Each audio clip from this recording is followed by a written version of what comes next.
Tales from Wales. Hardy Man. Into the house the hardy man came from the field.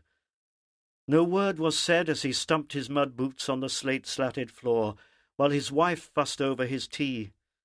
No word was said as he tore at the bread with his split-spaded nails, clay-grouted from scrawping potatoes all rain-sodden day.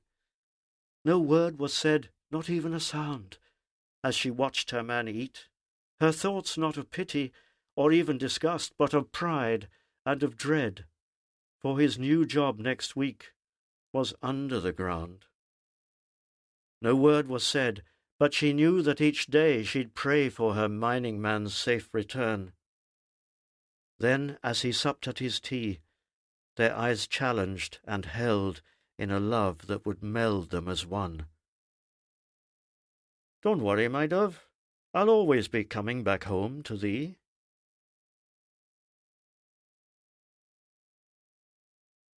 Rowan berries. Tiny clumps of treasure dangling from a thread, just waiting to be picked. But first sift them through your fingers, weigh them in the hand, knead them, count them if you can. A blind man doesn't know their colour, but wills them to be bright. Not quite orange, nor yet red. Vermilion, I'd have said. Uncle Idwell's Shed.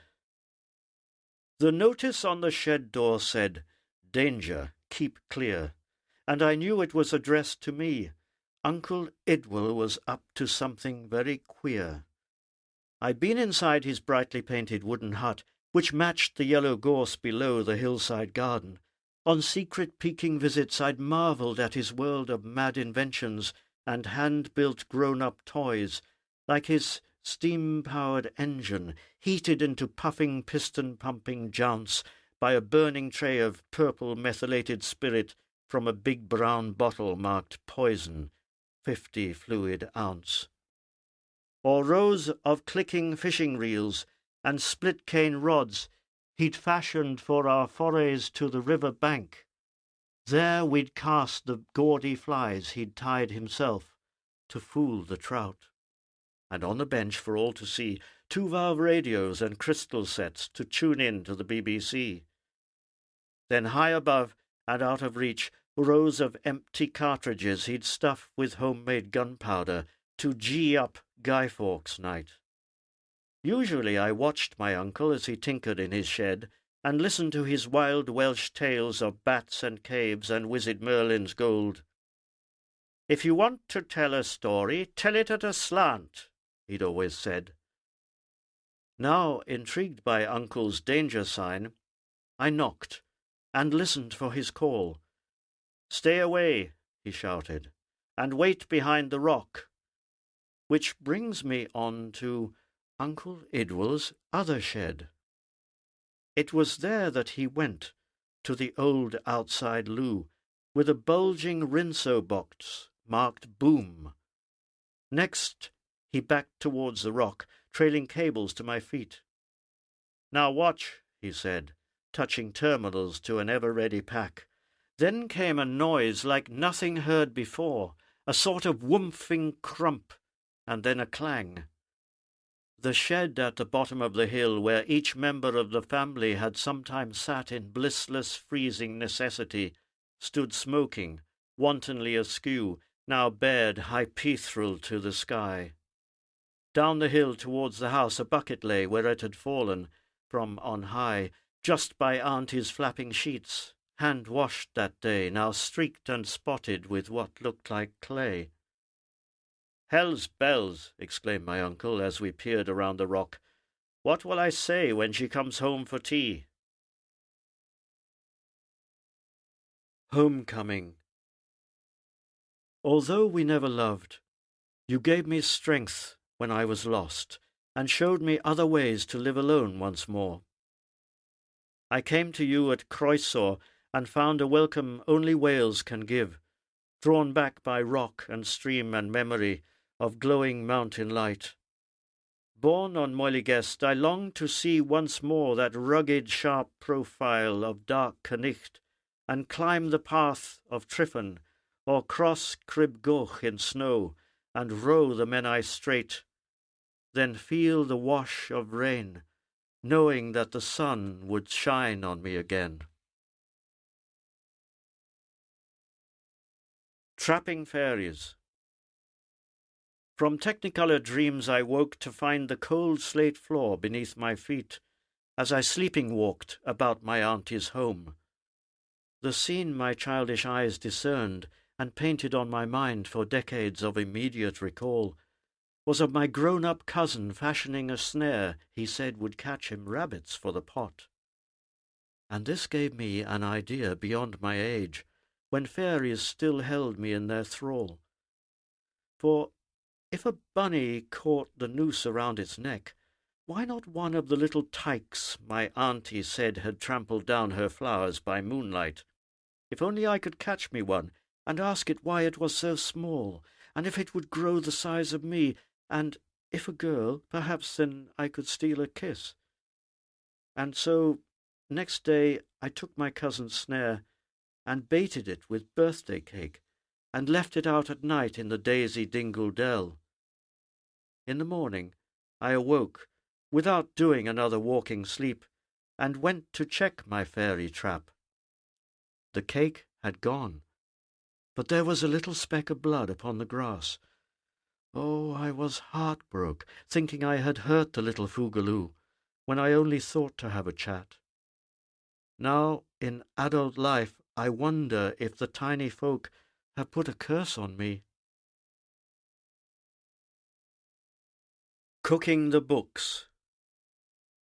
The boy hovered at the kitchen door, hungry for his tea, wondering what's in store. His mother, unaware, was toiling at the sink. Then, wiping her hands, she moved towards the stove. The boy, me, her son, watched expectantly. She bent, oven-cloth held forth, but instead of pie or bread she drew out 2 books, both red. "They're from the library," she said. "Your granny likes to heat them up." "Why?" I said, with a puzzled shake of head. "To kill the germs that borrowers have left, that's why," she said. Next day, at Sunday lunch, I couldn't eat my meat, not with other people's germs hiding in the roast.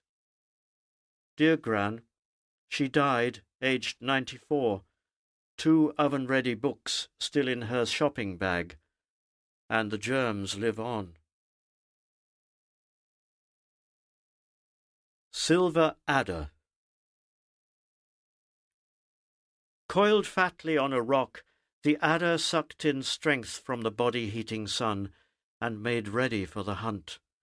Its squat arrow-head hid folding fangs, ready primed with searing yellow sting, enough to stop a rabbit dead.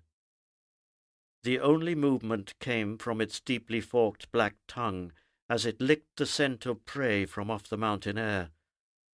Along its stubby length, a dark zigzag announced its viperous identity. Meanwhile, a buzzard circled overhead. The snake, a silver mutant, not the usual bracken brown, melded in so well with its grey bog habitat. And on the other side of the rock, a young boy sat near, unaware, as he listened for the noise that brought him to the heather hummock by the rock. Soon it came, a distant hum that rent the sky, increasing in intensity as vibrations shook the dry, cracked earth. The adder couldn't hear the deafening drone, but felt the thrumming sound. Slowly it lifted its brutal head, swaying side to side as its tongue tasted air. Coiled tightly now, it sensed the smell of prey, but still its coral black eyes could not find the target hidden by a tussock hump. The boy looked up and saw the aeroplane. Flying Fortress, 4 engines, reciting to himself. B-17, crew of 10, 9-bomb capacity. Behind the bomber came 7 more, but that was all. 4 missing, thought the boy. His sadness grew as the planes flew on, and then he saw a fluttering sheen of silver as tiny strips of radar-fooling screen cascaded down to him. One fell upon the adder's rock, and the boy reached out in search of it. His cry of pain was drowned by the sound of the last returning plane. And as the striking adder crawled away, the circling buzzard swooped on the spent fat snake and soared aloft with its poisoner prey. The boy, trying not to cry, staggered down the hill, clutching his swelling hand, which still held the silver from the sky. Cave paintings. In vans and trucks marked chocolate, the old masters came in convoy, Wales their destination from galleries of blitz-hit London town. Churchill's orders said they must be safely stored in caverns deep beneath a mountain, away from Hitler's undiscerning bombs. Slate mines of Blina became their hiding place. Blake's Mad King of Babylonia, alongside Van Dyck's Charles I, on horseback underground. Now they're all back home again, hanging in the light of the National and the Tate, dusted down and shining until the next time round. Goodbye. And so I fawn from your tight-rationed love, from your abacus count of kisses. And so I see you, seeing me, hesitate, back off like a snake that declines to strike for conquest's sake and crawls into the place it makes its own. And so I stand, desolate, like a punch without a Judy on a rain-lashed beach at Llandudno. First memory. He said he was my father, the man in the khaki coat, and let me pull the trigger of his gun. A Lee Enfield 303, I know that now, used to kill the enemy far across the sea, while I was home with Mum. I called him Daddy, and I remember that he cried, silently, as snow fell on his head. Jones the Coal.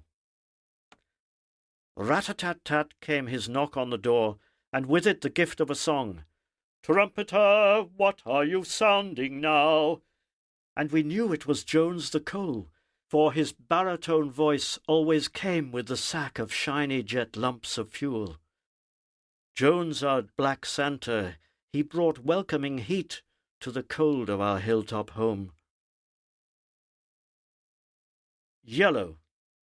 Peering through bog myrtle beside the rocky river's edge, I see a flash of yellow, a wagtail whisking water for insect sustenance. Its sunshine colour warms the mind to spring, and the jubilance of celandine and gorse and nodding daffodil.